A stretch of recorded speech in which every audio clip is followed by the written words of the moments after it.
Have you ever been in a situation where doing the right thing could cost you everything? Maybe you're from a place where people mind their own business, keep their heads down, and survive by staying invisible. That was Sofia Castellanos until the night she heard something that changed everything. The rain hammered against the windows of Bellacourt, the kind of upscale Italian restaurant where Sofia had been waiting tables for 6 months, watching wealthy patrons spend more on a single bottle of wine than she made in a week. At 24, she had perfected the art of being simultaneously present and invisible, the way all good servers learn to be. Smile, take the order, deliver the food, collect the tip, repeat. Never listen too closely to conversations that weren't meant for her ears. But tonight was different. Tonight, her section included table 12, where Valentina Rossi sat with 2 men Sofia had never seen before. Valentina was beautiful in that polished, expensive way that came from a lifetime of privilege, her dark hair styled in perfect waves, her red dress probably costing more than Sofia's monthly rent. Everyone at Bellacourt knew who Valentina was, the fiancée of Dante Romano, the man whose name was whispered with equal parts respect and fear throughout Little Italy. Sofia balanced the tray of appetizers carefully as she approached table 12, her black flats silent on the marble floor.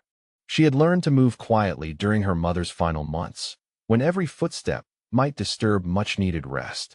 Now that skill served her well in a restaurant where discretion was valued almost as much as the quality of the food.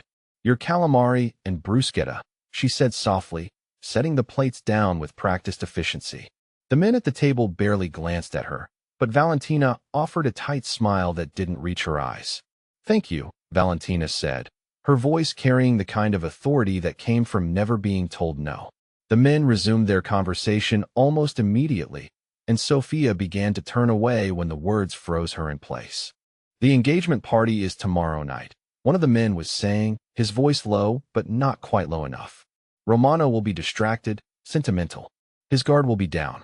Sofia's heart began to race, but she forced herself to continue clearing the empty water glasses, moving with deliberate slowness. Every instinct screamed at her to walk away, to mind her own business the way she always had.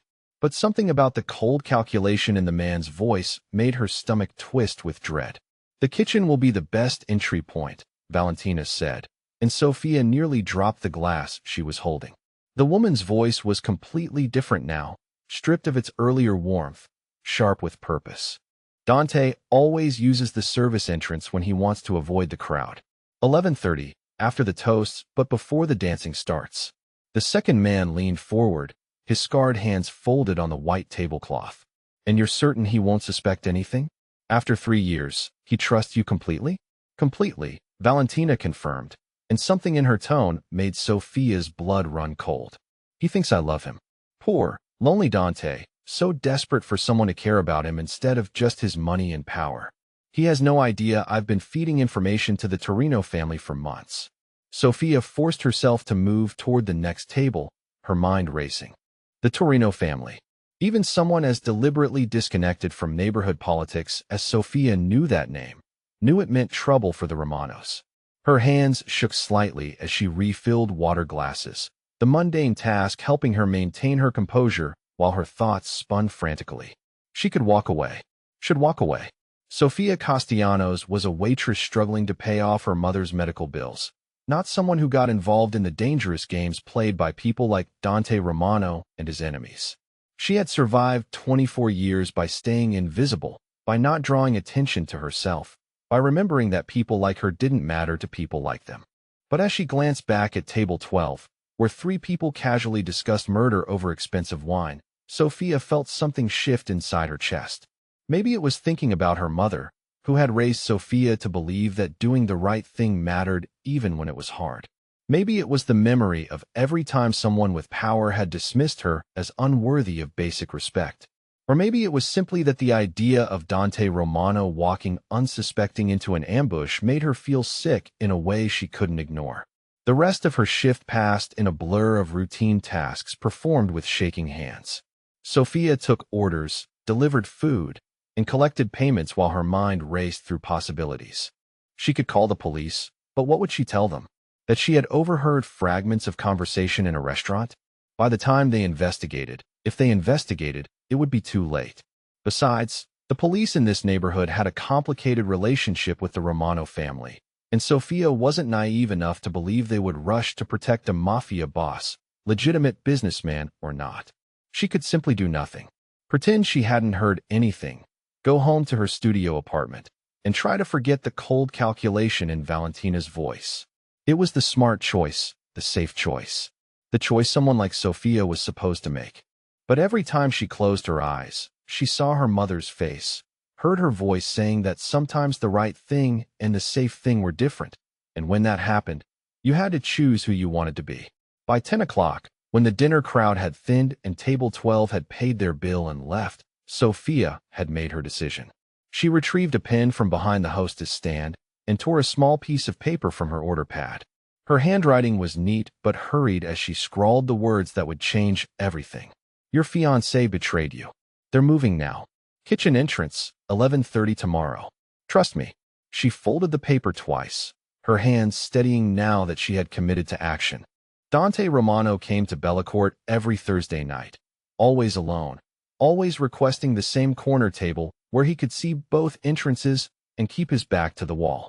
Sophia had served him perhaps a dozen times over the past 6 months, and while their interactions had been brief and professional, she had noticed things about him that contradicted his reputation.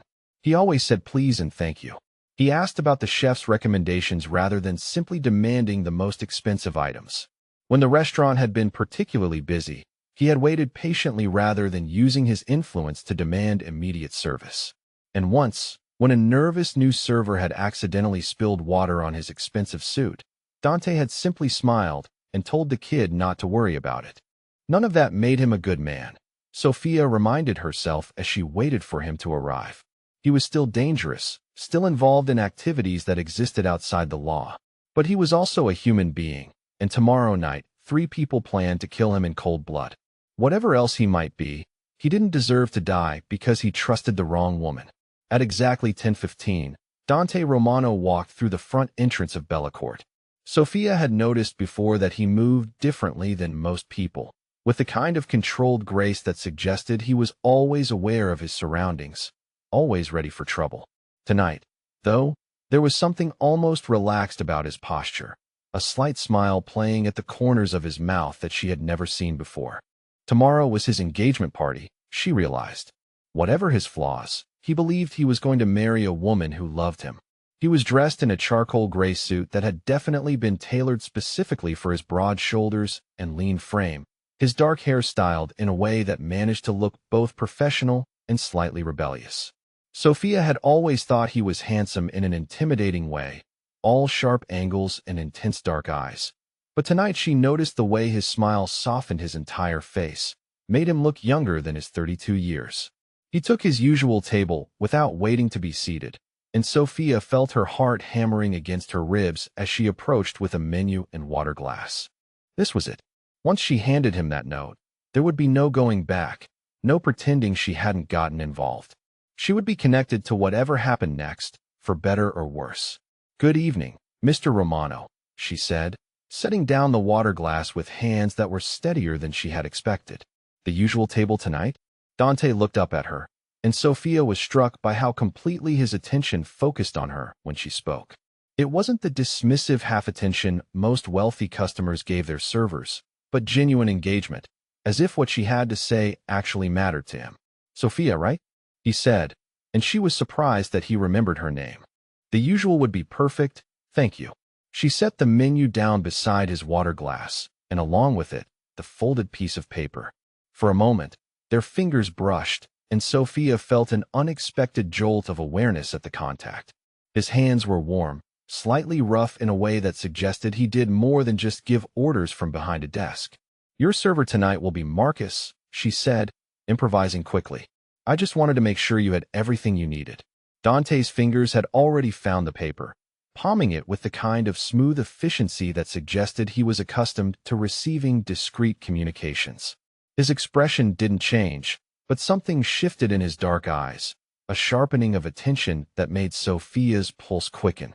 Thank you, Sophia, he said quietly, and she heard something in his voice that might have been surprise or gratitude, or simply recognition that something significant had just passed between them. I appreciate your attention to detail. Sophia nodded and walked away, her legs feeling unsteady beneath her. She busied herself with clearing tables and refilling salt shakers, trying not to watch as Dante unfolded the paper and read her message. When she finally allowed herself to glance in his direction, she found him staring directly at her with an expression she couldn't quite interpret. For a long moment, they looked at each other across the restaurant, and Sophia felt as if something was being communicated between them that had nothing to do with words. Then Dante stood, left money on the table, and walked toward the kitchen entrance rather than the front door. Sophia's breath caught as she realized what was happening. He was leaving through the back, avoiding his usual pattern, taking her warning seriously. As he passed her station, he paused just long enough to say quietly, "Thank you." And then he was gone, disappeared through the swinging doors that led to the kitchen and the service alley beyond. Sophia continued working, cleaning, and organizing with mechanical precision while her mind raced through the implications of what she had just done.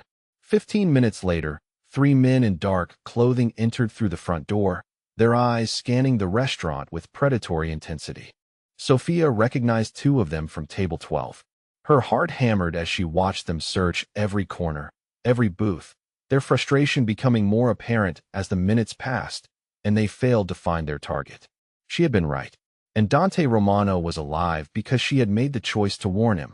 As the men finally left, their plans clearly disrupted, Sophia felt a mixture of relief and terror wash over her. She had done the right thing, but she had also just involved herself in something far more dangerous than anything she had ever imagined. Tomorrow, when Valentina and her associates realized their ambush had failed, they would want to know how their plans had been discovered. Sophia finished her shift with shaking hands, knowing that her life had just changed in ways she couldn't yet comprehend. She had chosen to act, chosen to matter in the dangerous world of powerful people, and there would be consequences. But as she walked home through the rain-slicked streets of Little Italy, she thought about her mother's voice and knew she had made the only choice she could live with.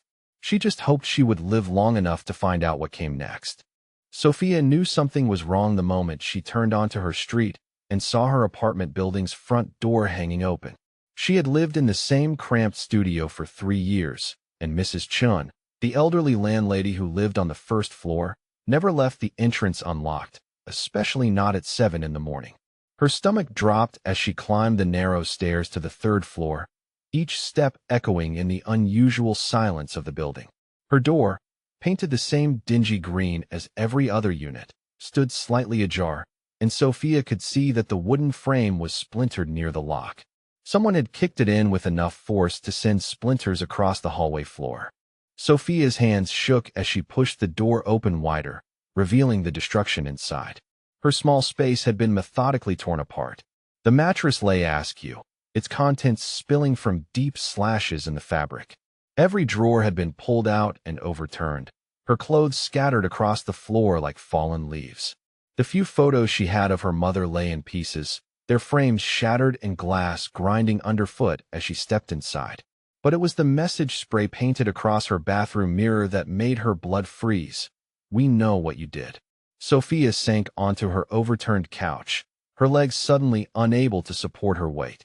Less than 12 hours had passed since she had handed that note to Dante Romano, and somehow they had already identified her as the source of the leak.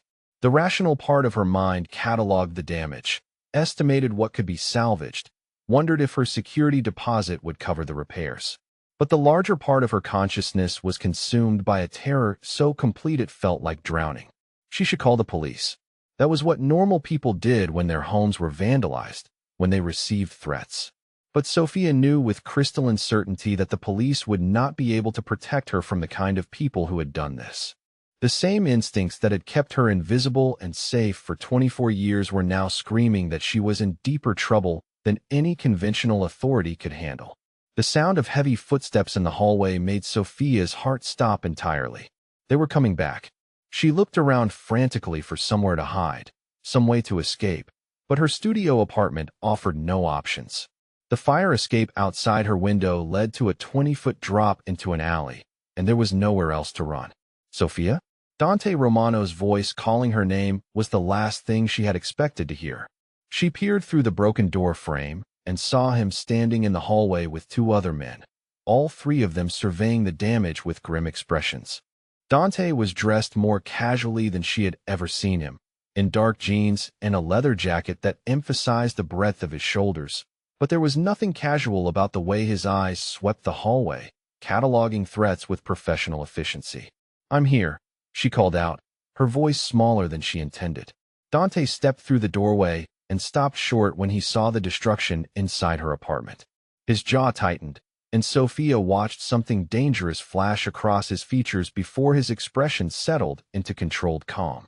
"Are you hurt?" he asked, crossing to her in 3 quick strides. His hands hovered near her shoulders as if he wanted to check for injuries, but wasn't sure he had the right to touch her.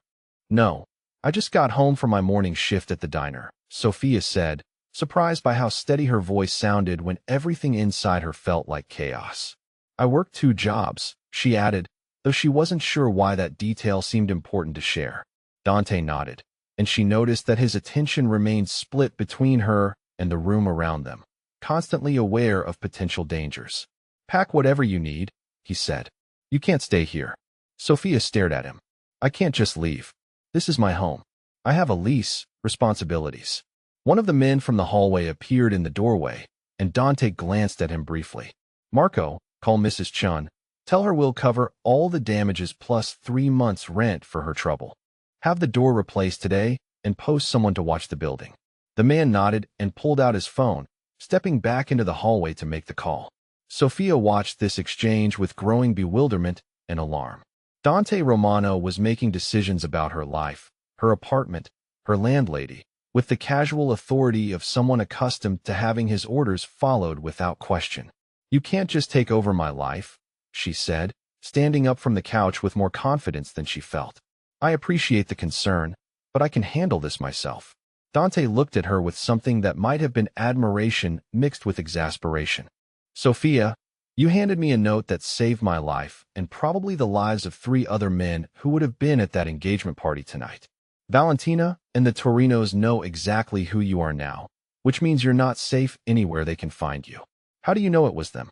Sophia asked, though even as she spoke the words, she realized how naive the question sounded. "Because I've been dealing with their family for 5 years, and this is exactly their style," Dante said. Crude intimidation followed by escalation. He gestured toward the spray-painted mirror. "This is them being subtle. Next time, they won't bother with warnings." Sophia felt the weight of his words settle over her like a lead blanket. She had known that warning him would have consequences, but she had somehow imagined she could return to her normal life afterward, that her small act of courage would remain contained to that single moment. The evidence of her destroyed apartment made it clear that her involvement was just beginning. "What are you suggesting?" she asked, though part of her already knew the answer. "My estate has security that can keep you safe while we deal with this situation," Dante said. "It's not a request, Sophia. It's the only way you stay alive." Sophia looked around her ruined apartment, at the scattered remnants of her carefully controlled life. Everything she had worked for, every small comfort she had managed to afford, lay broken around her. The independence she had fought so hard to maintain felt as fragile as the shattered picture frames under her feet. "For how long?" she asked quietly. "Until the threat is eliminated," Dante replied, and something in his tone made Sophia suspect that elimination might be more permanent than she wanted to consider. 20 minutes later, Sophia sat in the back seat of a black SUV with tinted windows, a hastily packed duffel bag at her feet containing everything from her apartment worth saving. Dante sat beside her, his attention divided between his phone and the passing streets, while Marcus drove with the kind of casual competence that suggested this wasn't his first time transporting someone under protection. "Tell me about your family," Dante said suddenly, putting his phone away and giving her his full attention. Sophia was surprised by the personal question. "There's not much to tell. My mother died 2 years ago. Cancer. No other family that matters." "I'm sorry for your loss," Dante said, and the sincerity in his voice caught her off guard. "What about friends? People who will wonder where you are?" Sophia felt heat rise in her cheeks as she realized how pathetic the honest answer would sound. "I keep to myself mostly. Work doesn't leave much time for socializing. The truth was more complicated than that. Sophia had learned early that forming attachments made you vulnerable, gave other people power to hurt you. After her mother's diagnosis, she had withdrawn even further, focusing all her energy on work and medical bills, on the exhausting routine of survival that left no room for frivolous things like friendship or romance. "What about you?" she asked, deflecting attention from her own isolation. "Won't people notice you've brought home a strange woman?" Dante's mouth quirked in what might have been a smile. "Strange is not the word I would use," he said. "And yes, my mother will definitely notice. She's been trying to convince me to find a nice girl and settle down for the past 10 years. "You live with your mother?" Sophia asked, unable to hide her surprise. "She lives with me," Dante corrected. "The family estate has plenty of room, and after my father died, I wasn't comfortable with her living alone. Family is important in our world. We take care of each other." There was something in the way he said "our world" that reminded Sophia of the gulf between them. She was a waitress who worked 2 jobs to pay off medical debt, while he was a man who owned estates and had people who followed his orders without question. The only reason she was sitting in this expensive car was because she had accidentally stumbled into his dangerous life, not because she belonged there. The SUV turned through an elaborate iron gate and began climbing a tree-lined drive that seemed to go on forever. When the house finally came into view, Sophia felt her breath catch. It wasn't a house at all, but a sprawling mansion that looked like something from a movie, all stone and elegant windows with perfectly manicured gardens spreading in every direction. "This is where you live?" she asked, unable to keep the awe from her voice. "This is home," Dante confirmed, but Sophia noticed he was watching her reaction carefully. "It can be overwhelming at first, but you'll get used to it." Sophia doubted that very much. The casual wealth displayed by the estate made her studio apartment look like a closet, made her entire life feel small and insignificant by comparison. How was she supposed to fit into a world where people lived like this, where decisions about other people's lives were made with the same ease as choosing what to have for breakfast? The SUV stopped in front of a set of broad stone steps leading to the main entrance, and Sophia realized this was really happening. She was about to walk into Dante Romano's home, to become a guest in a world she didn't understand, protected by a man whose motivations she could only guess at. "Welcome to my world, Sophia," Dante said as Marcus opened the car door for her. "I promise you'll be safe here." As Sophia climbed the stone steps beside him, her duffel bag looking shabby and out of place against the elegant backdrop, she wondered if being safe was worth giving up every scrap of independence she had worked so hard to achieve. But with her apartment destroyed and nowhere else to turn, she was about to find out whether Dante Romano's protection was salvation or just another kind of prison. A week into her stay at the Romano estate, Sophia had developed an unexpected routine that centered entirely around observing Dante's daily patterns. She woke each morning to the sound of his voice drifting up from the courtyard below her guest room window as he conducted what he called his morning briefings with Marco and the other men who seemed to materialize from various corners of the property whenever he needed them. From her bedroom window, Sophia could see him pacing the stone terrace with his phone pressed to his ear, gesturing with his free hand as he discussed what sounded like legitimate business matters. Construction permits for downtown development projects, meetings with city planning committees, negotiations with union representatives. But she had also overheard other conversations, conducted in rapid Italian with voices that carried undertones of barely controlled violence, and she was learning that Dante Romano existed in both worlds simultaneously. The dichotomy fascinated her in a way that probably should have frightened her more than it did. During the day, he wore expensive suits and attended meetings that could have been conducted by any successful businessman. But Sophia had also seen him emerge from his office at odd hours with blood on his knuckles and a coldness in his eyes that reminded her exactly why people spoke his name with fear. This morning was different, though. When Sophia made her way down to the kitchen at 7:30, she found Dante already there, sleeves rolled up and hands covered in flour as he worked at something on the marble counter. The domestic scene was so at odds with everything she had observed about him that she paused in the doorway, wondering if she had somehow walked into the wrong room. "Good morning, Sophia," called a warm voice from the breakfast nook, and Sophia turned to see an elegant woman in her early 60s rising from the table with a smile that transformed her entire face. "You must be starving, Kara. Come sit." This was clearly Dante's mother, though Sophia could see little resemblance between them beyond the same dark eyes and the way they both carried themselves with unconscious authority. Where Dante was all sharp angles and controlled power, Rosa Romano was softness and warmth, the kind of woman who probably fed everyone who walked through her door whether they were hungry or not. "Mama," Dante said without looking up from his flour-dusted work, "this is Sofia Castellanos." "Sophia, my mother, Rosa Romano." "Mrs. Romano," Sophia said, suddenly conscious of her worn jeans and the fact that she was essentially a charity case who had disrupted this family's life. "Thank you for allowing me to stay here." Rosa waved dismissively and pulled out a chair at the small table overlooking the garden. "None of that formality, Kara. You call me Rosa, and you saved my son's life, which means you are family now. Sit, eat. That stubborn boy of mine is making his father's recipe for Sunday pancakes, though it's Thursday, and he never could get the proportions right." Sophia glanced at Dante, who had looked up from his mixing bowl with an expression of mock offense. "My pancakes are perfect," he said. "You just have impossibly high standards because Papa spoiled you. Your father, God rest his soul, knew his way around a kitchen," Rosa said to Sophia with the kind of conspiratorial tone that suggested this was an old argument. "This one can handle himself in a boardroom or a street fight, but put him in front of a stove, and suddenly he's helpless as a baby." "I can't hear you," Dante called out, but Sophia caught the smile tugging at the corners of his mouth. There was something almost boyish about the way he interacted with his mother, a gentleness that made Sophia's chest tighten with unexpected emotion.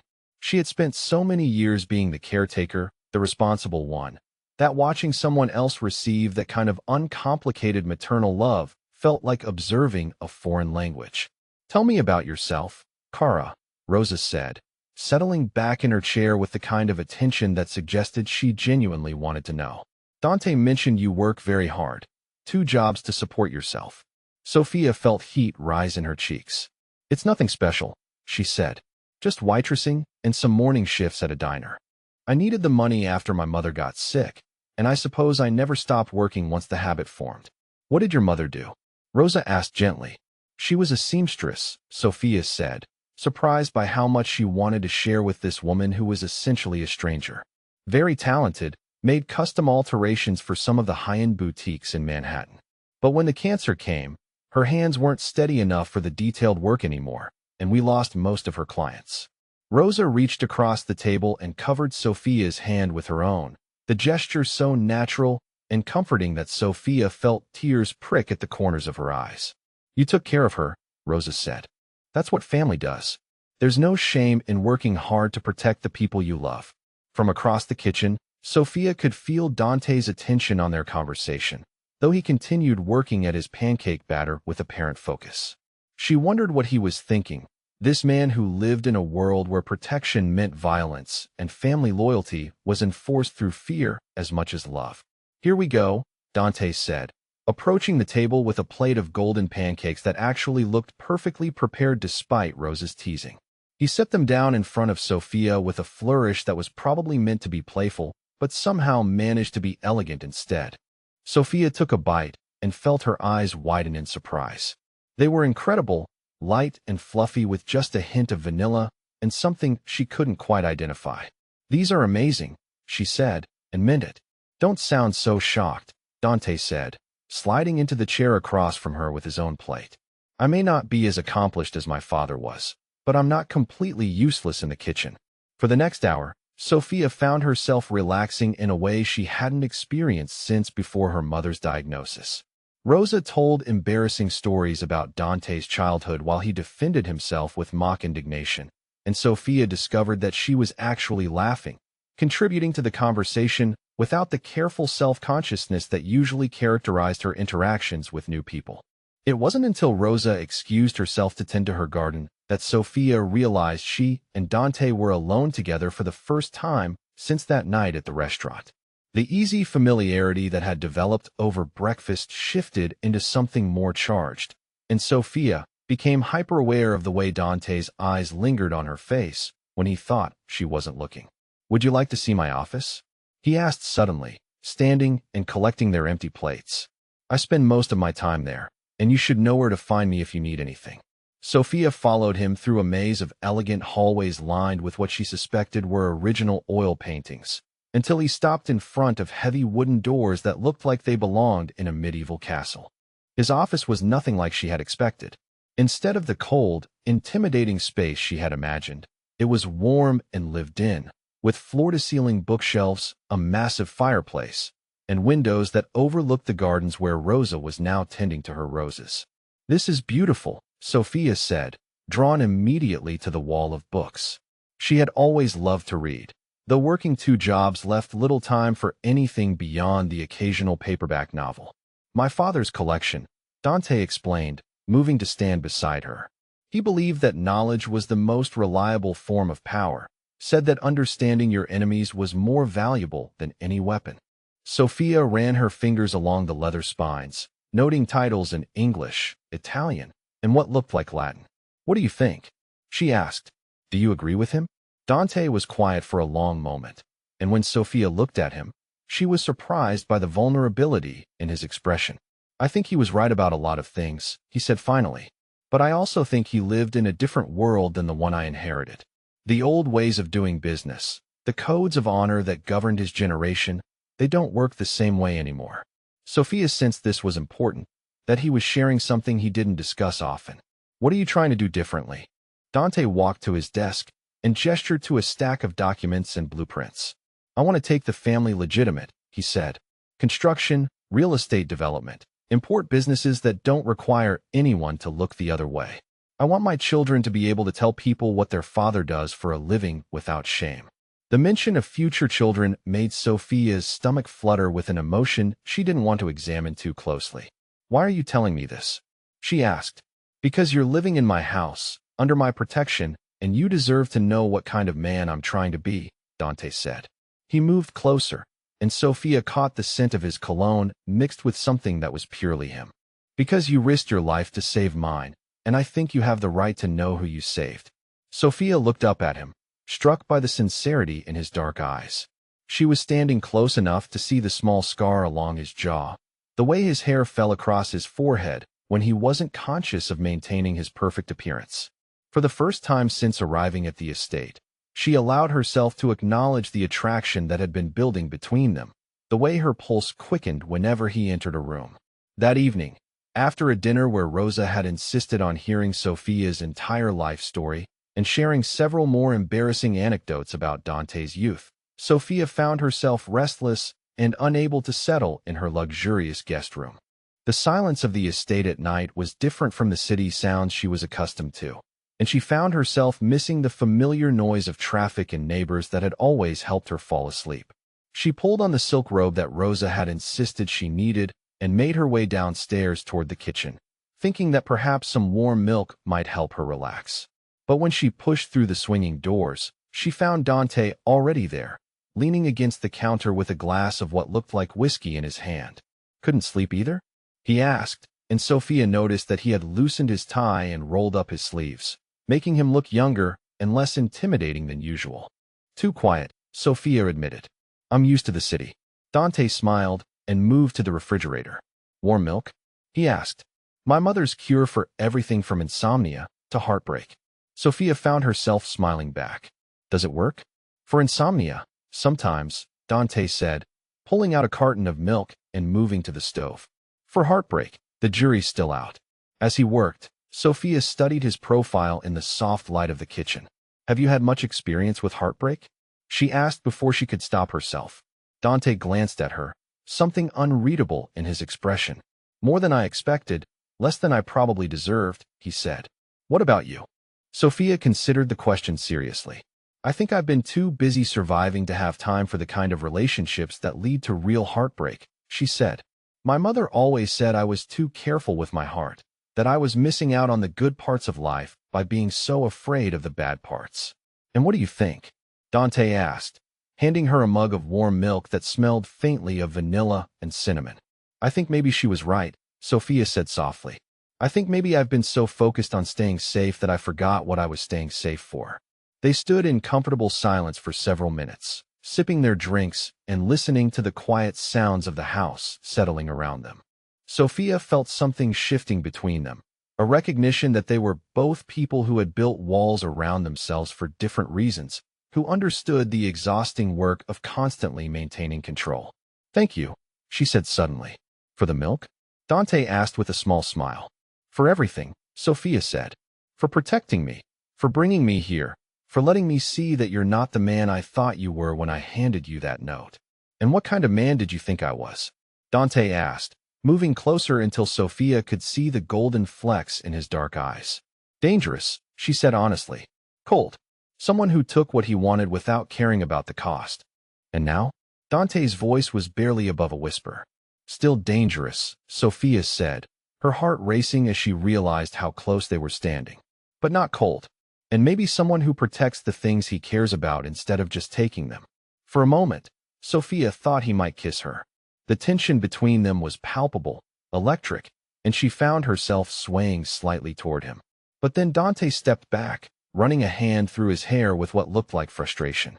"You should get some rest," he said, though his voice was rougher than usual. "Tomorrow I'll show you the grounds, let you get familiar with the layout." Sophia felt a flush of embarrassment at the obvious dismissal, but also a strange sense of respect for his restraint. "Good night, Dante," she said softly. "Good night, Sophia," he replied, and she could feel his eyes on her as she left the kitchen and made her way back upstairs. As Sophia finally drifted off to sleep in her elegant guest room, she found herself thinking that maybe her mother had been right about being too careful with her heart. Because for the first time in her adult life, she was beginning to understand what it might feel like to want someone enough to risk everything for them. Sophia had been living at the Romano estate for 10 days when she finally worked up the courage to knock on Rosa's bedroom door and ask if there was anything she could do to help around the house.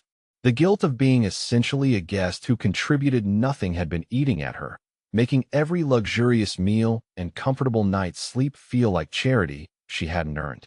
"Cara," Rosa said, opening the door with a warm smile that immediately put Sophia at ease, "I was wondering when you would ask. Come, I have been hoping for someone to help me organize Dante's father's study. That boy refuses to let me touch anything in there, says it should stay exactly as Papa left it, but dust doesn't respect sentiment." Sophia followed Rosa down the hallway to a room she hadn't seen before, and when Rosa opened the heavy wooden doors, Sophia understood immediately why Dante was reluctant to change anything. The study was a shrine to a man who had clearly been both feared and beloved, with photographs covering every surface showing 3 generations of Romano family history. "He was a good man," Rosa said softly, noticing Sophia's attention on a photo of a distinguished older man with Dante's eyes and a gentler smile. "Strong when he needed to be, but never cruel for the sake of being cruel. Dante tries so hard to live up to his memory. Sometimes I think he forgets he's already surpassed his father in ways that matter." As they worked together, carefully dusting photographs and organizing papers that Rosa insisted were safe for Sophia to handle, Rosa shared stories about her late husband that painted a picture of a complex man who had tried to balance honor with necessity in a world that rarely allowed for both. Sophia found herself thinking about her own father, who had disappeared when she was 12, leaving behind nothing but debt, and a daughter who had learned early that the only person she could truly depend on was herself. The idea of having a parent worth honoring, worth living up to, was both beautiful and foreign to her. "You're very thoughtful, Cara," Rosa observed as Sophia carefully arranged a collection of fountain pens in a leather case. "Always thinking, always careful. You remind me of myself at your age, before I learned that sometimes the most dangerous thing you can do is think too much." Sophia looked up from the pen case. "What do you mean?" "Sometimes the heart knows things the mind doesn't want to accept," Rosa said with the kind of gentle wisdom that suggested she had learned this lesson the hard way. "Sometimes you have to stop protecting yourself long enough to let someone else do it." That afternoon, while Rosa was napping in the garden, Sophia was exploring the estate grounds when she heard the sound of impact coming from what looked like a converted barn behind the main house. Curious, she followed the sound and discovered Dante in what was clearly a fully equipped training facility, working methodically through combinations on a heavy bag suspended from the ceiling. He had stripped down to just workout pants and athletic tape around his hands, and Sophia felt her breath catch at the sight of him. She had known he was strong, had seen hints of the power in his shoulders and arms, but watching him move with controlled precision made her understand exactly why people considered him dangerous. Every punch was perfectly placed, delivered with the kind of technique that came from years of serious training. Sophia knew she should leave, give him privacy for what was clearly a personal routine, but she found herself mesmerized by the fluid way he moved, the obvious strength tempered by surprising grace. It wasn't until he stopped and turned toward the door that she realized he had been aware of her presence the entire time. "Enjoying the show?" he asked, and Sophia felt heat flood her cheeks at being caught staring. "I'm sorry, I didn't mean to intrude," she said, starting to back toward the door. "I heard the noise and was curious." "Don't apologize," Dante said, unwrapping the tape from his hands with deliberate movements. "Do you know how to defend yourself?" Sophia shook her head. "I always figured running was a better strategy than fighting." "Smart in most situations," Dante agreed, moving to a wall lined with various training equipment. "But you can't always run, and you're living in my world now, which means you might find yourself in situations where knowing how to protect yourself could save your life." Before Sophia could protest, Dante had selected what looked like lightweight training gloves and was approaching her with the kind of focused determination that suggested arguing would be pointless. "Basic stance first," he said, positioning himself behind her and placing his hands on her shoulders to adjust her posture. "Feel how your balance changes when you distribute your weight evenly." Sophia tried to concentrate on his instruction, but the sensation of his hands on her body made it difficult to think about anything else. He was warm and solid behind her, close enough that she could feel his breath against her neck when he leaned forward to demonstrate proper arm positioning. "Now, when you throw a punch, the power comes from your whole body, not just your arm," Dante said, his hands covering hers as he guided her through the motion. "Feel how the twist of your hips adds force to the movement." Sophia was acutely aware of every point of contact between them, of the way his voice dropped when he spoke close to her ear, of the barely restrained strength in his hands as he adjusted her form. What had started as a practical lesson was becoming something else entirely, charged with the tension that had been building between them for days. "Try it on your own," Dante said, stepping back and leaving Sophia feeling strangely bereft at the loss of contact. "Show me what you learned." Sophia attempted to replicate the movements he had taught her, but without his guidance, her form fell apart immediately. Dante stepped forward again, this time positioning himself in front of her to demonstrate proper technique, and Sophia found herself staring at the way his muscles moved beneath his skin, at the small scars that told stories she didn't know but suddenly wanted to hear. "You're not concentrating," Dante observed with amusement. "What's distracting you?" "You," Sophia thought, but didn't say. "Everything about you." Their training session was interrupted by Marco's arrival with information that immediately changed Dante's demeanor from relaxed to deadly serious. Sophia watched the transformation with fascination and alarm, seeing how quickly he could shift from the man who had been patiently teaching her self-defense to someone who radiated controlled menace. "What is it?" Dante asked. Accepting the phone Marco handed him with an expression that suggested he already suspected the news would be bad. "Valentina's made contact with the Torinos," Marco said. "They're offering her protection in exchange for information about our operations, our security protocols, our business relationships. She's not just betraying the engagement anymore, boss. She's giving them everything they need to move against us." Sophia felt her stomach drop as she realized the full implications of what Marco was saying. By warning Dante about the original ambush, she had escalated a situation that was now threatening everything he had worked to build. The woman who had been planning to marry him was systematically destroying his life from the inside. "How much does she know?" Dante asked, his voice deadly calm. "Enough," Marco replied grimly. "Financial records, supplier contacts, security rotations, family relationships. 5 years' worth of pillow talk that she was apparently memorizing for future use." Sophia watched Dante process this information, saw the exact moment when his professional composure cracked just enough to reveal the devastation underneath. He had trusted Valentina completely, had been prepared to marry her, to build a life with her, and she had been betraying him for months. Without thinking, Sophia stepped closer and placed her hand on his arm. I'm sorry, she said quietly. I know this must be difficult. Dante looked down at her, and for a moment, his carefully maintained mask slipped entirely. You have nothing to apologize for, he said. You saved my life. She tried to end it. That evening, Sophia found Dante alone in his father's study, sitting in the leather chair behind the massive desk with his injured hand wrapped in a towel and a bottle of whiskey open beside him. She knocked softly on the door frame, and when he looked up, she could see exhaustion in every line of his face. Rosa told me you cut yourself on broken glass in the training room, Sophia said, approaching the desk with concern. Have you cleaned it properly? It's fine, Dante said, but Sophia could see blood seeping through the towel. Let me look, she said, moving around the desk before he could protest. I helped take care of my mother during her treatment. I know about wound care. Dante allowed her to unwrap the towel, revealing a deep cut along his palm that definitely needed proper attention. Sophia winced at the sight but immediately shifted into the caretaker mode that had become second nature during her mother's illness. This needs stitches, she said, examining the wound carefully. Or at least proper bandaging. Do you have a first aid kit? Bathroom cabinet, Dante said, and Sophia noticed he was watching her face instead of his injured hand. You don't have to do this, Sophia. I can take care of myself.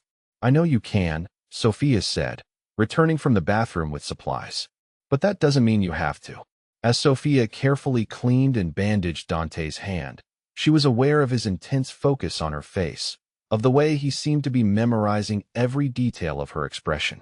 The intimacy of caring for him, of seeing him vulnerable and allowing her to help, felt more significant than anything that had passed between them before.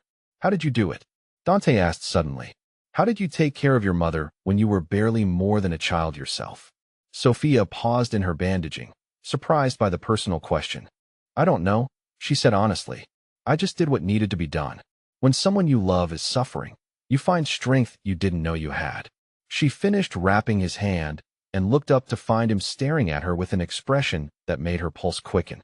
There was something raw and unguarded in his eyes, something that suggested he was seeing her clearly for the first time.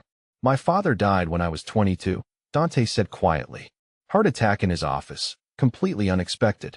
One day, I was the eldest son learning the family business. The next, I was responsible for everyone and everything we had built over 3 generations. Sophia sat back in her chair, recognizing the weight of responsibility in his voice. That's too young to carry that kind of burden. I thought so too, Dante said with a bitter smile. But wanting someone else to handle it doesn't make the responsibility disappear. So I learned to be the kind of man the family needed, even when I had no idea what I was doing.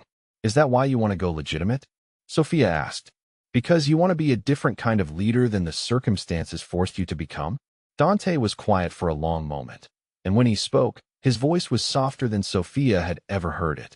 I want to be the kind of man you could love without having to overlook what I do for a living, he said. I want to be worthy of someone like you. Sophia felt her heart stop at his words, at the vulnerability and honesty behind them. Before she could second-guess herself, she reached across the desk and took his uninjured hand in both of hers. Dante, she said, meeting his eyes directly, I'm not some innocent girl who doesn't understand what your world involves. I've heard the conversations, seen the blood on your clothes, watched you transform from gentle to deadly in seconds. I know exactly who you are. And, Dante asked, his voice barely above a whisper. And I'm still here, Sophia said simply. I'm still choosing to be here.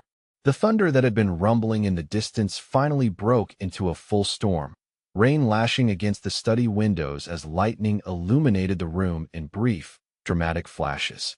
Sophia was acutely aware of the electricity in the air, both from the weather and from the tension that had been building between her and Dante for days.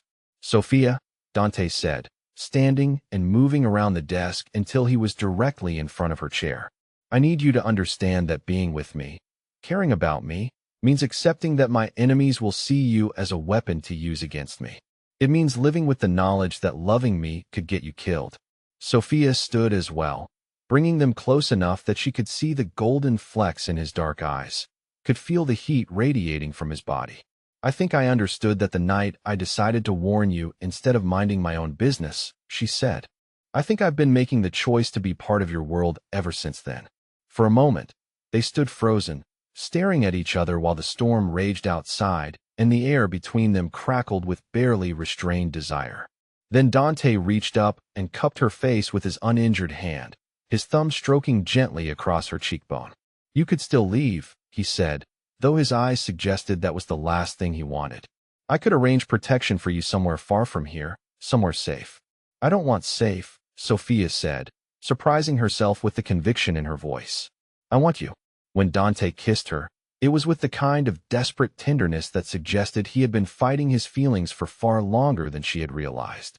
His lips were warm and firm, gentle but insistent, and Sophia felt something inside her chest crack open in a way that was both terrifying and exhilarating. She had been kissed before, but never like this, never with the feeling that the person holding her was pouring everything they had into a single moment of connection. When Dante finally pulled back, they were both breathing heavily, and Sophia could see her own wonder reflected in his eyes. "I've wanted to do that since the first night you walked into my restaurant," Dante said, resting his forehead against hers. "The restaurant where you were supposed to be ambushed," Sophia pointed out, and felt him smile against her hair. "Maybe I should thank Valentina for forcing us to actually talk to each other," Dante said, though there was no humor in his voice when he mentioned his former fiancée. Marco's voice calling from the hallway interrupted them, and Dante stepped back reluctantly as his second-in-command appeared in the doorway with news that immediately shifted the atmosphere in the room. "We found her," Marco announced. "Valentina's holed up in a safe house the Torinos provided, about 20 miles north of the city. Our source says she's planning to disappear entirely once she finishes handing over our files." Sophia watched Dante's expression transform as he processed this information, saw him shift back into the dangerous man she had first encountered. But this time, instead of feeling afraid, she felt something like pride. He was protecting his family, his legacy, everything his father had built, and she was beginning to understand that his capacity for violence was directly connected to his capacity for love. "How long do we have?" Dante asked. "Maybe 12 hours before she's gone forever," Marco replied. "But boss, if we're going to move on this, it has to be tonight." Dante nodded grimly, and Sophia realized that their moment of tender intimacy was over, replaced by the harsh realities of the world they both now inhabited. But as Dante began issuing orders and making plans, he kept glancing at her with an expression that suggested everything between them had fundamentally changed. The storm outside was intensifying, and Sophia knew that by morning, either Dante would have eliminated the threat that Valentina represented, or they would both be running for their lives. But for the first time since this nightmare had begun, she wasn't afraid of what tomorrow might bring. She had chosen her side, chosen her man, and whatever happened next, she would face it standing beside him. The war room, as Marco called it, was located in the estate's basement, behind what appeared to be a wine cellar, but was actually a sophisticated command center that could have belonged in a government facility. Sophia had never seen anything like it, with multiple screens displaying feeds from cameras throughout the property, maps of the city marked with locations she didn't recognize, and communication equipment that looked far more advanced than anything she would have expected a private citizen to own. Dante stood at the head of a long table, his injured hand bandaged, but otherwise showing no sign of the vulnerability he had displayed in his father's study just hours earlier. He was back to being the leader his family needed, the man who made difficult decisions without flinching, and Sophia felt a complex mixture of admiration and fear as she watched him coordinate what was essentially a military operation. "Valentina's location is confirmed," Marco reported, pointing to a red mark on one of the maps. "Safe house is isolated, 2 access roads, minimal civilian population in the area. Our surveillance shows 4 guards, plus Valentina, and at least 2 Torino associates inside." "What about local law enforcement?" Dante asked, studying the tactical layout with the focus of someone who had done this before. "Torinos have them paid off for the next 24 hours, Marco replied grimly. "We're on our own until this is resolved." Sophia listened to the planning with growing dread, understanding that Dante was preparing for what amounted to a small war. The casual way the men discussed potential casualties, escape routes, and contingency plans made the violence that had always been theoretical in her mind suddenly feel immediate and terrifyingly real. "You can't go," Sophia said suddenly, the words escaping before she could stop them. Everyone in the room turned to look at her, and she felt heat rise in her cheeks as she realized she had just interrupted a strategic planning session to voice her personal fears. Dante's expression softened slightly. "Sophia, this is what I have to do," he said gently. "Valentina has information that could destroy everything my father built, everything I'm trying to build. If she disappears with the Torinos, we'll be fighting a war we can't win. Then send Marco, send your other men, but don't go yourself," Sophia said, aware that she was pleading but unable to stop herself. "You're the one they really want to kill, Dante. You're walking into exactly the kind of trap you've been avoiding for years." The other men in the room exchanged glances, and Sophia realized she had crossed some kind of line by questioning Dante's decision in front of his subordinates. But she didn't care about protocol or hierarchy. She had just found him, just allowed herself to admit she was falling in love with him, and the thought of losing him before they had a chance to explore what was growing between them felt unbearable. "I appreciate your concern," Dante said, and Sophia could hear the careful formality in his voice that suggested he was re-establishing his authority. "But this is a family matter that requires my personal attention. Marco, continue with the briefing." Sophia felt dismissed and frustrated, but she also recognized that pushing further in front of the others would only undermine Dante's position. She nodded stiffly and left the war room, but not before catching the look of sympathy in Marco's eyes that suggested he understood her fears even if he couldn't support her position. 2 hours later, Sophia was in her guest room, pacing the elegant carpet and trying to process the cascade of emotions that threatened to overwhelm her. In the space of a single evening, she had acknowledged her feelings for Dante, shared their first kiss, and learned that he was planning to walk into what could easily be his death. The whiplash between tenderness and terror was making it impossible for her to think clearly. A soft knock on her door interrupted her spiraling thoughts, and Sophia opened it to find Dante standing in the hallway, still dressed in the dark tactical clothing he had changed into for the operation, but with an expression that was purely personal rather than professional. "May I come in?" he asked, and Sophia stepped aside to let him enter, hyper-aware of the intimacy of having him in her bedroom, of the way the space suddenly felt smaller and more charged with his presence. "I owe you an apology," Dante said, closing the door behind him. "I shouldn't have dismissed your concerns like that in front of the others. Your fear for my safety matters to me, Sophia. It matters more than I probably have the right to let it."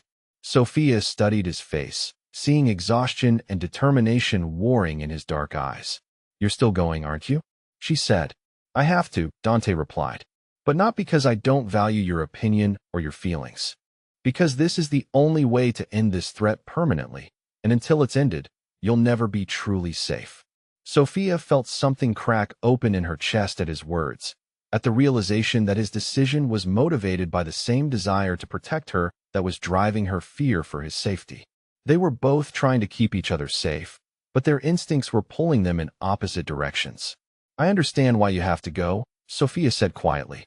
"I just need you to understand that I can't lose you. Not now. Not when I'm just figuring out what you mean to me." Dante crossed the room in 2 quick strides, reaching for her with desperate urgency. "Tell me," he said, his hands framing her face. "Tell me what I mean to you." Sophia looked into his eyes and felt the last of her carefully maintained defenses crumble. "You mean everything," she whispered. "You mean home and safety and the first person I've ever trusted enough to let myself love." The kiss that followed was different from the tender exploration they had shared in his study. This was desperate and hungry, full of the knowledge that they might not have another chance to express what was building between them. Sophia felt herself melting against him, her hands fisting in the fabric of his shirt as she tried to pull him closer, to memorize the feeling of his body against hers. When Dante pulled back, they were both breathing heavily, and Sophia could see her own need reflected in his eyes. "Stay with me tonight," she said, the words barely audible, but carrying the weight of everything she had been too afraid to ask for. "Sophia," Dante said, his voice rough with desire and restraint. "Are you sure? Because once we cross this line, everything changes. You'll be mine, and I'll be yours, and there won't be any going back. I don't want to go back, Sophia said, reaching up to trace the strong line of his jaw. I want to go forward, with you, no matter what that means. Dante's response was to kiss her again, deeper this time, his hands threading through her hair as he backed her slowly toward the bed. Sophia felt her heartbeat echoing through her entire body, a rhythm of anticipation and nervousness and overwhelming desire that made her feel more alive than she ever had before. When the back of her knees hit the mattress, Dante paused, searching her eyes for any sign of doubt. Last chance to change your mind, he said softly. Never, Sophia replied, and meant it with every fiber of her being. What followed was a revelation in tenderness and passion that Sophia had never imagined possible. Dante worshipped her body with a patience and attention that made her feel precious, cherished, as if every touch was a declaration of love he couldn't quite voice. When he finally joined with her, moving with careful reverence until her initial discomfort gave way to overwhelming pleasure, Sophia understood that they had moved far beyond simple desire into something that felt like claiming and being claimed in return. Afterward, they lay tangled together in the darkness, Sophia's head on Dante's chest while he stroked her hair with gentle fingers. She could hear his heartbeat beneath her ear, steady and strong, and she found herself trying to memorize the sound in case it was the last time she would have the chance to listen to it. I love you, Dante said suddenly, his voice quiet but certain in the darkness. I know it's too soon. I know this situation is complicated and dangerous, but I need you to know that what happened tonight wasn't just physical for me. You've changed everything, Sophia. Sophia lifted her head to look at him, seeing sincerity and vulnerability in his expression that took her breath away. I love you too, she said, the words feeling both terrifying and inevitable. I tried to tell myself it was just gratitude or adrenaline, but it's not. It's real, and it's terrifying, and I can't imagine my life without you anymore. Dante's arms tightened around her, and Sophia felt him press a kiss to the top of her head. Whatever happens tomorrow, he said, I want you to remember this moment. Remember that you are loved completely, without reservation, by someone who would do anything to protect you. Sophia was about to respond when the harsh ring of Dante's phone cut through the quiet intimacy of the moment. He reached for it with obvious reluctance, and Sophia watched his expression change from contentment to alarm as he listened to the voice on the other end. When? Dante demanded, sitting up abruptly and reaching for his discarded clothes. How long ago? Sophia felt her stomach drop as she realized that whatever news he was receiving was changing everything about their situation. She pulled the sheet around herself and watched as Dante transformed from tender lover back into deadly strategist in a matter of seconds. We'll be there in an hour, Dante said into the phone, then hung up and turned to Sophia with an expression that made her blood run cold. They took my mother, he said, his voice deadly calm. Valentina and the Torinos grabbed Rosa from her garden this afternoon. They're demanding I come to the original meeting location, alone, in exchange for her life. Sophia felt the world tilt around her as she processed this information. The restaurant, she said suddenly. They want you to meet them at Bellacourt, don't they? Where this all started. How did you know? Dante asked, pausing in his urgent dressing to stare at her. Because it's symbolic, Sophia said, her mind racing as the pieces fell into place. Valentina wants to finish what she started that first night, and she wants to do it in the place where I ruined her original plan. Dante finished pulling on his shirt and moved to the weapons safe hidden behind what appeared to be a decorative panel. This changes everything, he said grimly. I can't take a team to a location where they're holding my mother hostage. Too much risk of collateral damage. But you can't go alone, Sophia said, understanding dawning with horrible clarity. It's obviously a trap, Dante. Even if they really have Rosa, they're planning to kill you both. I know, Dante said simply. But she's my mother, Sophia. I can't leave her to die because the rescue is too dangerous. Sophia watched him load weapons with practiced efficiency, her mind working frantically through possibilities and options. The restaurant, she said suddenly. I know that place better than anyone. I worked there for 6 months, Dante. I know every entrance, every service corridor, every hiding place. Dante looked up from his preparations with an expression that suggested he already knew where she was going with this line of thinking. No, he said firmly. Absolutely not. Listen to me, Sophia continued urgently. You said yourself you can't bring a team because of Rosa, but you can't go alone because it's suicide. But what if you had someone who could get inside ahead of you? Someone they wouldn't see coming. Sophia, no, Dante said, crossing to her with desperation in his voice. I won't put you in that kind of danger. I won't risk losing you to save anyone, not even my mother. And I won't stand by and let you walk into certain death when I could help you survive it, Sophia shot back. Dante, I know every inch of that building. I know which doors are kept unlocked, which sections have security cameras, where they're most likely to be holding Rosa. You need me for this. Dante stared at her for a long moment, and Sophia could see the war between his protective instincts and his tactical mind playing out in his expression. Finally, his shoulders sagged slightly in defeat. If I agree to this, he said slowly, you follow my orders exactly, no matter what. If I tell you to run, you run. If I tell you to hide, you hide. Your safety is more important to me than the mission, Sophia. More important than anything. Understood, Sophia said, already moving toward her closet to find dark clothing suitable for what they were about to attempt. As they prepared to leave, Sophia caught sight of herself in the mirror and barely recognized the woman looking back at her. 2 weeks ago, she had been a struggling waitress whose biggest concern was making rent on time. Now she was preparing to infiltrate a hostage situation to help rescue the mother of the man she loved. But as she met Dante's eyes in the reflection, Sophia realized she had never been more certain of anything in her life. This was her choice, her commitment, her declaration that she was choosing his world completely, with all the danger and uncertainty it entailed. Ready? Dante asked, checking his weapons one final time. Ready, Sophia confirmed, and meant it with every fiber of her being. They had until dawn to save Rosa Romano's life, and Sophia was determined that when the sun rose, she would be standing beside the man she loved, their family intact and their enemies defeated.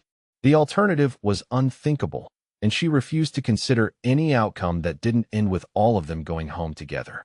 The streets of Little Italy were eerily quiet at 3 in the morning, the kind of unnatural silence that suggested someone with significant influence had ensured there would be no witnesses to whatever was about to unfold at Bellecourt.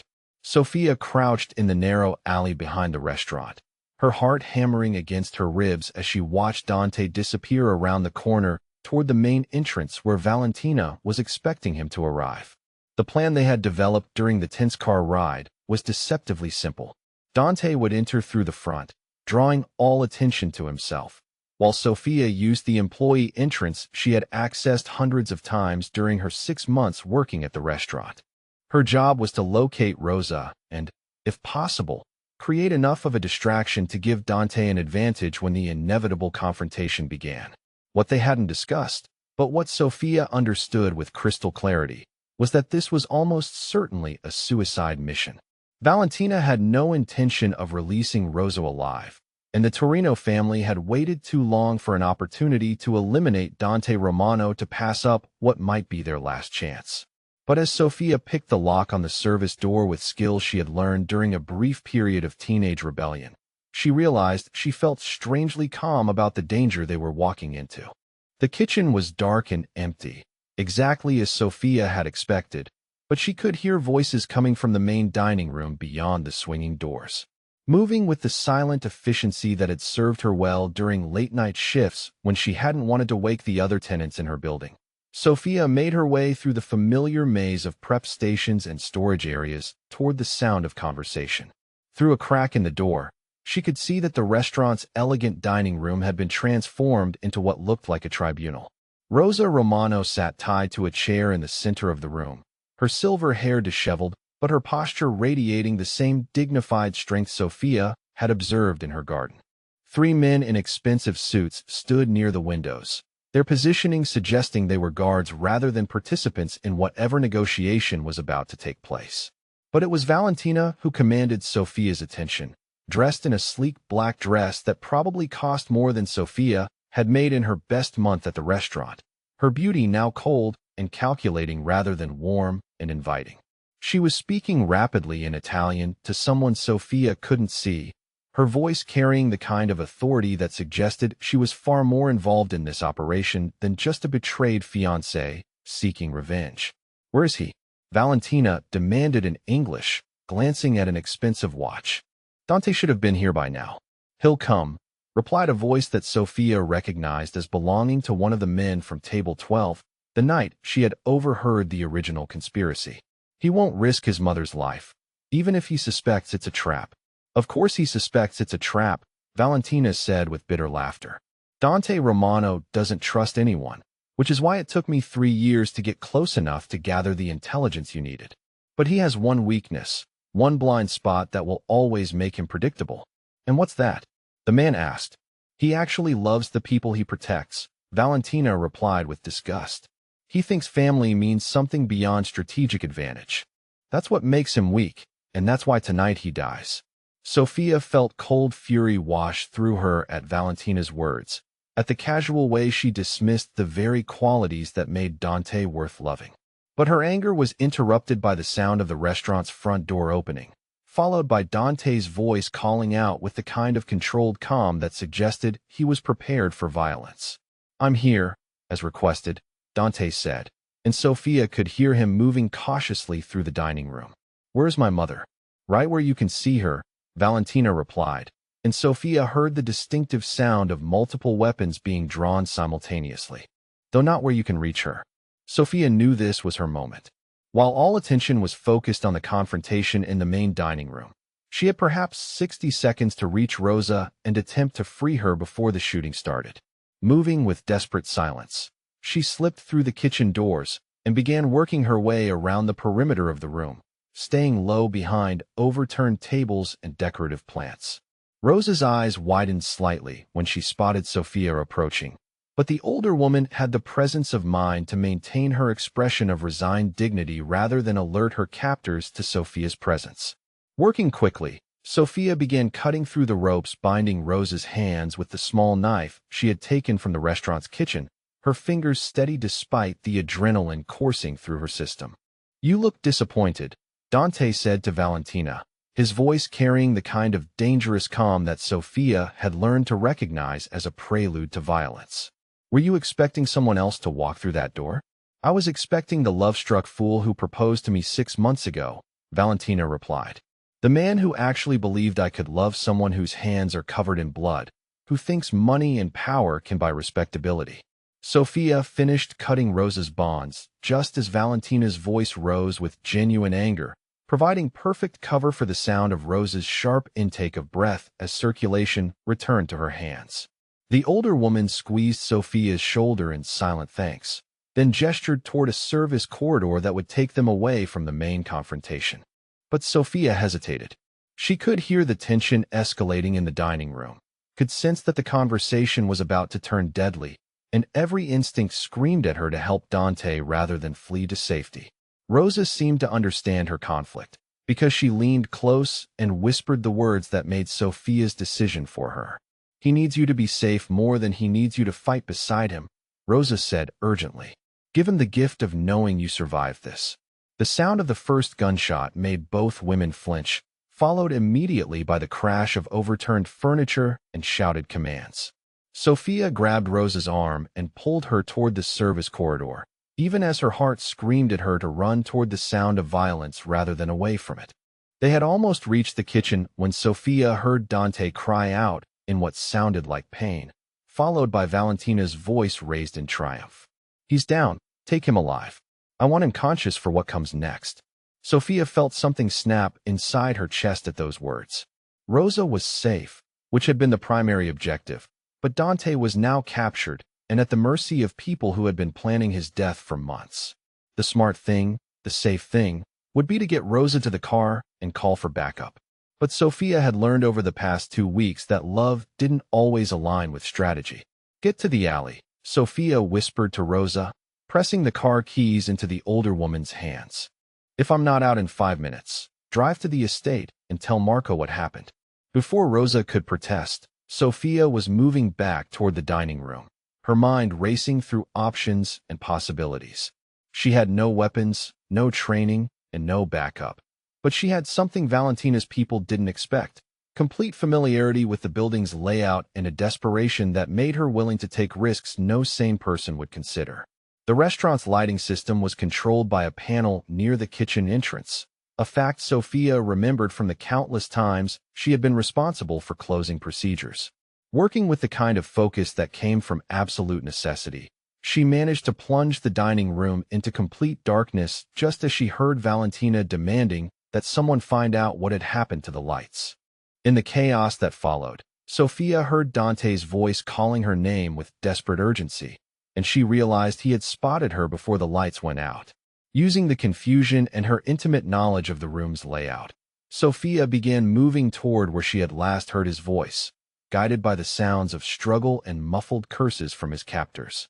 She found him by literally stumbling over him in the darkness, her hands immediately going to the ropes binding his arms, while someone across the room shouted orders about finding the backup power source.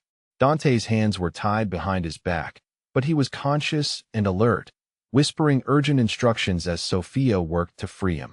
"Two men to your left, one by the window," Dante said quietly. "Valentina has a gun, probably aimed where she thinks I'm sitting.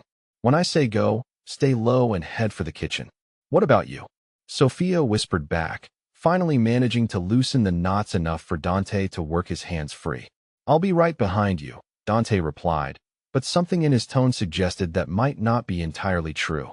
The lights flickered back on just as Dante's bonds came completely loose, and Sophia found herself staring directly into Valentina's shocked face from a distance of perhaps 10 feet. The other woman's expression transformed from confusion to fury as she realized what had just happened, her gun swinging towards Sophia with deadly intent. The shot never came. Dante moved with the kind of explosive speed that spoke of years of training, tackling Valentina before she could fire and sending both of them crashing into a nearby table. The gun skittered across the floor, and suddenly the room erupted into violence as the Torino associates moved to defend their investment.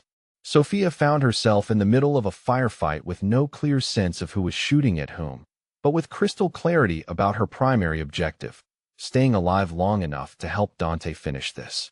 She scrambled toward the dropped weapon, reaching it just as one of the guards spotted her movement and began raising his own gun in her direction. The man never got the chance to fire. Marco's voice boomed from the restaurant's entrance as he and what looked like half of Dante's security team poured through the front door, their own weapons drawn and ready. The Torino associates, suddenly outnumbered and outgunned, made the tactical decision to retreat rather than fight a battle they couldn't win. In the space of perhaps 90 seconds, the restaurant went from chaos to eerie calm, with 3 men down and Valentina kneeling beside an overturned table with her hands zip-tied behind her back. Sophia found herself sitting on the floor near the dropped gun, her entire body shaking with residual adrenaline as the reality of what they had just survived began to sink in. Dante appeared beside her immediately, his hands gentle but urgent as he checked her for injuries. "Are you hurt?" he demanded, his voice rough with emotion. "Sophia, talk to me." "I'm okay," Sophia managed to say, though her voice sounded strange to her own ears. "Is Rosa safe?" "She's in the car with 2 of my men," Dante said, pulling Sophia against his chest with desperate relief. "You saved her life, Sophia. You saved all of our lives." As Marco and the cleanup crew began the process of securing evidence and managing what would undoubtedly be a complicated crime scene, Dante helped Sophia to her feet and guided her toward the kitchen where they could have a moment of privacy. The familiar space looked different now, charged with the significance of everything that had happened there, but Sophia felt a strange sense of completion as she realized this was probably the last time she would ever see Bellecourt. "It's over," Dante said, cupping her face in his hands and studying her expression with intense concern. "Valentina will disappear. The Torino family will get the message that moving against us was a mistake, and you never have to be afraid again." Sophia looked into his dark eyes and felt something settle into place in her chest, a certainty that went beyond relief at having survived the night. "I was never really afraid," she said, surprising herself with the truth of the statement. "Not once I decided to trust you completely." Dante's response was to kiss her with the kind of desperate gratitude that spoke of how close they had come to losing each other, and Sophia felt herself melting against him as the last of her adrenaline faded into overwhelming love. 3 days later, Sophia stood in Rosa's garden in the early morning sunlight. helping the older woman tend to the roses that had somehow survived the chaos of the past 2 weeks. The estate felt different now, peaceful in a way that suggested the underlying tension they had all been living with had finally been resolved. "You know he's going to ask you to marry him," Rosa said suddenly, not looking up from the bush she was pruning. "Probably tonight, if I know my son at all." Sophia felt heat rise in her cheeks. "We haven't really talked about the future yet," she said. "Everything has happened so fast." "Fast is how the Romano men fall in love," Rosa said with a knowing smile. "His father proposed to me after knowing me for exactly 3 weeks. Said he didn't see the point in wasting time when he already knew what he wanted." "And what did you say?" Sophia asked, curious despite her embarrassment. "I said yes, of course," Rosa replied. "When you find someone who loves you enough to risk everything to protect you, someone who sees you clearly and chooses you anyway, you don't let pride or fear keep you from happiness." That evening, Dante found Sophia in his father's study, curled in the leather chair behind the desk with a book from the extensive collection she was slowly working her way through. He had changed from his business attire into casual clothes, but Sophia could see nervous energy in his posture that suggested this wasn't a social visit. "Sophia," he said, moving to stand in front of the desk where she could see him clearly. "I need to ask you something important." Sophia closed the book and gave him her full attention, her heart beginning to race as she realized what was about to happen. "Okay," she said simply. "I know this is fast," Dante said, running a hand through his hair in a gesture that was purely nervous rather than calculated. "I know you've been through hell because of me, and I know you could walk away from this world and never look back if you wanted to. But I don't want to," Sophia said quietly. "I've never wanted anything less." Dante's expression shifted, relief and hope warring in his dark eyes. "Then marry me," he said, pulling a small velvet box from his pocket and setting it on the desk between them. "Not because it's expected or because you feel obligated, but because I love you more than I thought it was possible to love anyone, and I want to spend the rest of my life proving that to you." Sophia stared at the ring box for a long moment, her mind processing the magnitude of what he was offering. Marriage to Dante Romano meant accepting his world completely, becoming part of a family that operated by rules she was still learning, raising children who would inherit both his love and his legacy. "Yes," she said, the word emerging with a certainty that surprised her. "Yes, I'll marry you, Dante. Not because you saved me, but because you saw me. Because you made me brave enough to want something more than just survival." When Dante slipped the ring onto her finger, Sophia felt the last piece of her old life fall away, replaced by something richer and more complex than anything she had imagined possible. She was no longer Sophia Castellanos, the waitress who worked 2 jobs and minded her own business. She was about to become Sophia Romano, partner to a powerful man, daughter to Rosa, an integral part of a family that would protect her as fiercely as she was now prepared to protect them. 6 months later, Sophia stood in the estate's main parlor, surrounded by fabric samples and flower arrangements, while Rosa directed the wedding preparations with the kind of joyful energy that suggested she had been waiting her entire life for an excuse to plan an elaborate celebration.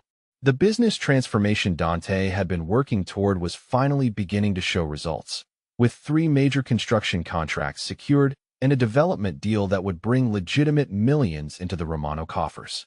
Sophia had discovered a talent for the financial side of the operations, her attention to detail and natural suspicion making her invaluable in negotiations and contract reviews.